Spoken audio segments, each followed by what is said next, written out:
What's up, bitches? It is I Am Hair Physician. I just skipped class with a progress report. Y'all know the vibes, period. The Progress Report. What's going on? It's your girl, Lala Shepherd. This is the episode of Skipping Class presented by the Progress Report. Just wanted to say that my co-hosts apologize they could not be here today, but we are super excited to have you on our platform. Period. So welcome. Thank you. Absolutely. So you just did an amazing introduction off air, but I would love for you to do another introduction. Let us know who you are. What all do you do? I am hair physician. I was born in Miami, Florida, but I am a native of Jacksonville, Florida. I am a beauty influencer, celebrity hairstylist, comedian, all that. Okay, period. All right, well, tell us how you got your name. Actually, I got my name from this white man. When I first started doing hair, my name was Stitch by Mitch. And I did hair in Tallahassee, and I did these two twins. And their dad was like, their dad was on the phone with his wife, and he was like, oh, answer the phone, you have to see the twins' hair. He's a hair physician. And when he said it, I was like, I like that. So I went, Googled it. Nobody was the hair physician. I looked it up on Instagram. Nobody was hair physician. So I overnight changed everything. Crazy. And it's been up since. Okay. And speaking of getting in hair, I thought your story was so interesting because you originally wasn't even thinking about doing hair. No. So tell us, how did you get to the point where you became the hair physician and didn't even care to do hair first? Okay, so I went to cosmetology school. Well, it wasn't really cosmetology school. When I was in school or whatever, I had like a trade school, and I went there for fire and rescue. My 11th grade year, they stopped the fire and rescue program or whatever, so my mom was like, oh, it's your senior year, you can't go to another school. You gotta pick something, and that's where you're gonna go. So I was like, okay, cool. So I was like, I'm just gonna do barbering. Barbering is easy. It ain't much work I gotta do or whatever. So I started doing barbering, and then I actually didn't really care for it. When I got in college, I was just focused on the bag. So I went to school for pharmacy. And when I got to school or whatever, I was like, damn, like, I'm broke. Like, I barely got enough money to, like, have fun or whatever, so I started cutting hair.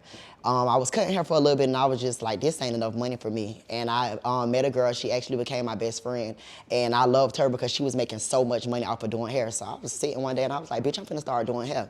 So I went around the campus lying, telling everybody I knew how to do hair or whatever. I was practicing on my roommate, only doing quick weaves, but I didn't know how to braid. So if you can't braid your hair, I can't do your hair. Damn. So I started like that, and I actually started getting good. And I have a big personality, so being on campus or whatever, starting off in the college is super dope because it's like so much clientele is on campus. So I just started fucking around lying, telling people I know how to do that. Yes, girl, I could do this, I could do this. And I only was charging like $30, $40. So if I fuck up your hair, I'm like, girl, it's only $30. That's like, lit.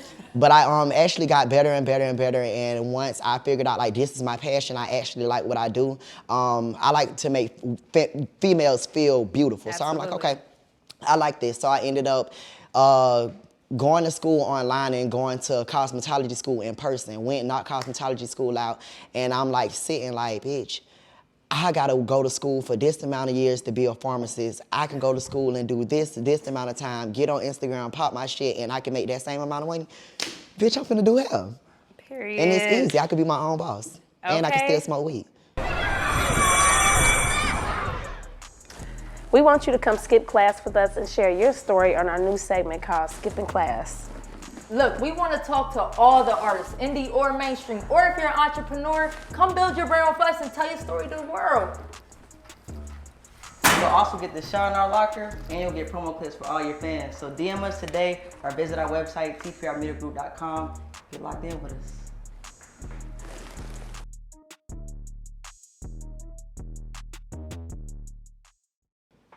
Well, hey, it's lit.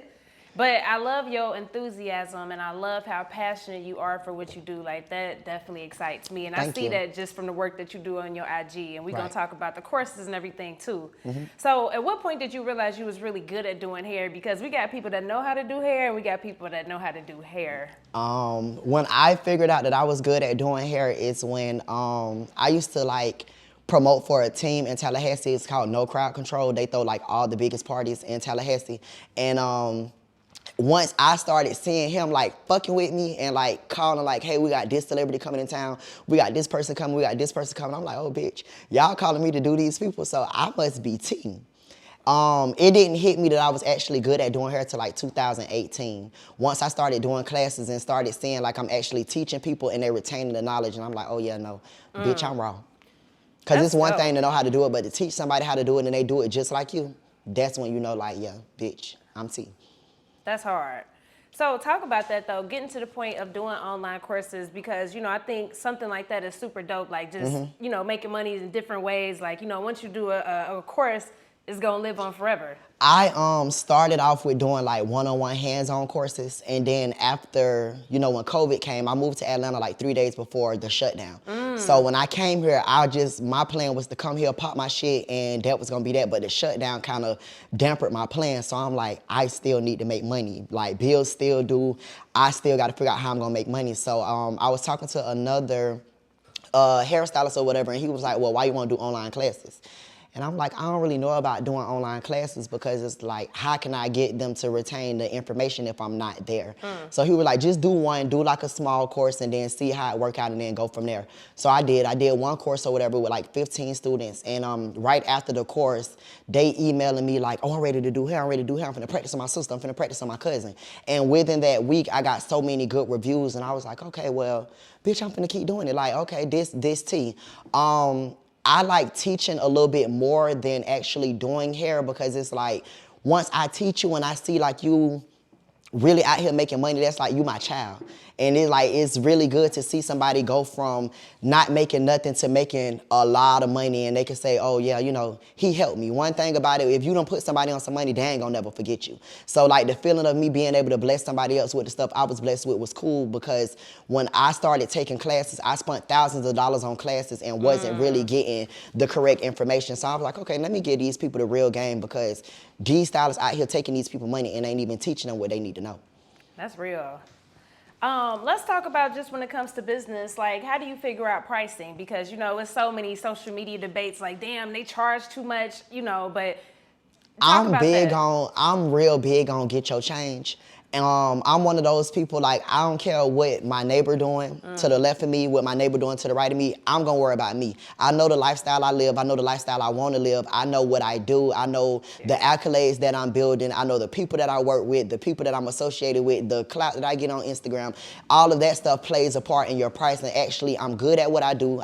You pay for my time. You pay for my skills. So when it came to pricing, of course, like I told you, I started off at $30. Right. I'm not nowhere near $30 now. $30 not gonna even, that ain't even the deposit no more. But once I started getting better and I started building my clientele, I'm like, okay, well, I'm at 175.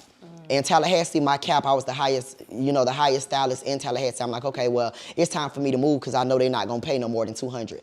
I came to Atlanta and I pay attention to my grid, my demographic, where I'm gonna be at. So when I first started doing hair, I was in Bankhead. I had to be realistic. Yeah. Okay, yeah, you do celebrities, but you in Bankhead. Like, it's how much you charge in Bankhead. So I, got to like the 225 range, and I was like, okay, this gonna be like my cutoff point here. When I moved to Buckhead, I'm in a different tax bracket. I'm literally a minute away from Lenox. So I said, okay, like, my demographic has changed. I have, built the accolade where I can go up a little bit more. So I really pay attention to the people in my demographic, go on their booking site, see what like that range is in that group, and then I stay within that range so I can still make what I want to make, but I'm actually being realistic. I don't even think my prices is high. I just feel like if you can't afford it, like, you're not that girl. I understand that. And I feel like, when it comes to hair, the girl's gonna pay for what the girls gonna pay for what they want. And facts. That's something like I've learned about, doing hair is like, men is cheap as fuck. Like, a nigga be, man, your haircut's $50. A girl will be like, oh, $375. Oh, that ain't bad. Yeah. Girl, you could call 6 niggas and get your hair done. That's facts. That's facts. So I respect that. Now, I do want you to name drop Seriously. some of those, celebrity clients. They could be past clients, current clients, all that stuff. Saucy Santana. Love Saucy. Yeah, that's my best friend as well, too. Saucy Santana, Jessie Wu, Deandra Sanders, Chinese Kitty, Enchanting, Mazani. I'm trying to think. Asian Doll. And I'm actually the active stylist for Iggy Azalea right now. And she's like my My main person right now that I'm working with, she got me in and out the city, in and out the state. She actually turned me into an international hairstylist. So that's like, I'm actually on break right now from being on tour with her. So like Iggy is like, that's my main concern right now. Fire. That's so dope. And if man. I forgot your name, I'm sorry. Okay. But now that's dope. That's super dope. And, you know, I definitely wanted to ask you about Saucy Santana. We are, you know, super fans of Saucy. That's love. You know, I just think it's the music, it's the energy for me. You know what I mean? So I want to know, what's your thoughts on how the hip hop community and the mainstream community are embracing him musically? It's still kind of unbelievable. Yeah. Being that I remember when Santana first started rapping, and he just like me, he just wanted to get some money. I don't think that I even was ready for what the world was about to do to him. And sometimes I feel like he don't even be believing what the world is doing for him. So to see the hip hop culture embracing something so different, I respect that, but it's genuine. It's authentic, it's not a game, it's not a gag, it's not a gimmick. So to see him like thriving in what he doing and like really like opening doors and breaking down those doors for people like us, that shit like, that's dope. And to be able to be a part of the experience is even doper. Absolutely, man. I love to see it. Now, I'm just assuming that everybody watches P-Valley. Do you? Yes. Okay. So what's your thoughts on, you know, Uncle Clifford, little Murda situation and how, you know, that's in the mainstream? Like, I don't know anybody that doesn't watch it. So, you know, what's your thoughts on that? That's real life, though. It is. Like, it's real life. know. And watching, I actually love P-Valley. Watching P-Valley is really, like, funny to me because for a long time, like, I don't know if you like did your research, but I wear wigs. I keep Right. my, you know, my facial hair. That's like, that's who I am. So to see it on TV, I'm really like, bitch, they done made a character out of my motherfucking friend and my lifestyle. Like, it's really funny, but to be able to see the way that things unfold, like shit like that be real. Like DLs really be out here falling in love with us and really be ready to risk it all. So like to be able to see something so vivid on TV, like that shit dope for real. Absolutely. No, for sure. I'm definitely hip to the And I culture. love Lil Murda real bad. Okay. Okay. And yeah, I think he about to get an award too, and I'm happy Yes, for him. I just seen that yesterday. Absolutely. So I think it's dope. I think, you know, we had a guest on here earlier and we was kind of talking about that. I think it's good for dialogue and conversation amongst, you know, all communities. Right. Just because, like you said, it's something that's been going on. It's been going on for a long time. That's facts. I don't like DL boys though. I feel you. Yeah, that's get like it. when you first get gay, it'd be cool. It'd be like a little, oh my God, I'm fucking with this girl, baby daddy. And then like after a year or two, it's like, girl, Yeah. boy, boo, move. Understood. Yeah, you're not gonna cuss me out and I can't come swing your corner, bitch, and bust everybody windows. I'm not with that. Okay. So talk about just you and your sexuality. At what point did you come out? Believe it or not, I came out on some shit like this. Like my dad and my mom are super supportive now. Okay. But I was always very open to the public before I was open to my parents. And I was doing a podcast, my very first podcast that I ever did, it was called Living in Your Truth. And my auntie's so fucking messy. This is who was on this necklace right now, as a matter of fact. God rest her soul. Okay. But my mom is not an internet girl. Like my mom don't get on the internet. My dad is, I have a young dad and a kind of older mom. So like my dad be on the internet, but I know how to like block him out of certain shit and remove him from certain posts where he don't see it. And I was doing a podcast talking about living in my truth, and I was like on there telling like my story or whatever. And when I got done with the podcast, my mom called my phone and was like, "For real?" And I'm like, "Girl, for real what?" And she was like, "I just listened to the whole podcast. You're gay?" And I was like, "Girl, yes, I'm gay." But I told my dad up front, like to his face, because like I just wanted to like, for it to be a respect thing. But like females get over stuff quickly. Like dudes don't really get over shit. Like I still don't talk to my brother and it's been 4 or 5 years. So it's just like, you know, yeah, like y'all know how y'all be. Y'all, niggas be weird. Like y'all just be, y'all down be wanting to hear it. It be family, like they, man, down wanna hear that. And especially with the role that I took with being gay, like the girl, so they say. So it's just like, they were like, man, I don't want nobody fucking on my little brother. And I'm just like, well, they is. Wow. But you know, it's my sexuality. My family is like super comfortable with who I am.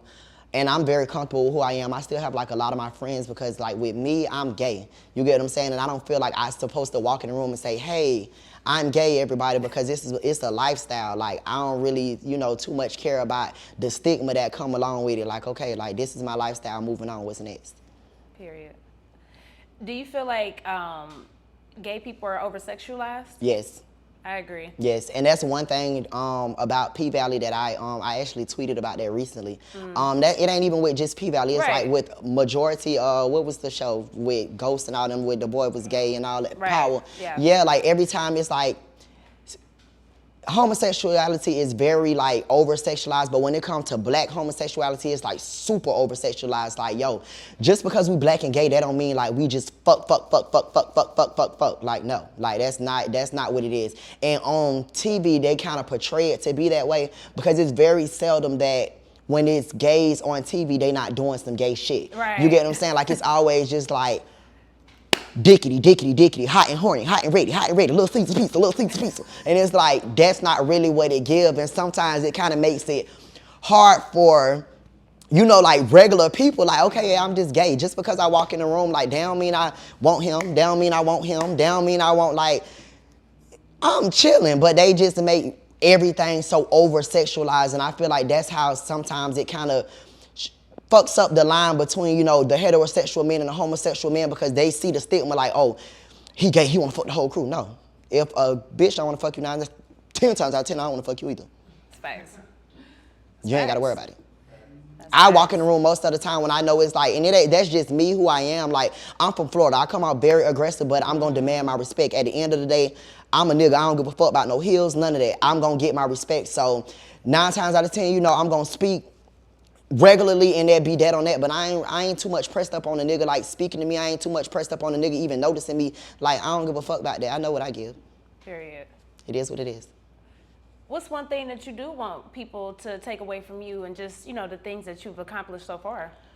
That I worked hard to get where I'm at. It's not a gag, it's not a gimmick. This shit didn't happen overnight. On the internet and from the timeline, it may seem like it happened overnight, but I put in a whole lot of fucking work. I done took a lot of L's to get at least one W. You get what I'm saying? So it's like, for people to feel like, oh, it happened overnight for me, like, that's bullshit. It didn't happen overnight, and it's still happening.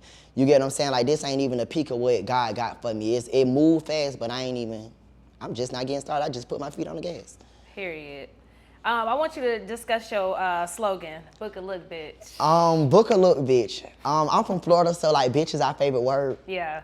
And it actually was something that was like very controversial at a time because it's like, some females just be weird. Like, I ain't calling you no bitch. I'm just, you know, like, that's how I talk. Right. So, I started Book a Look Bitch in like 2017 and it didn't start trending until I got on TikTok.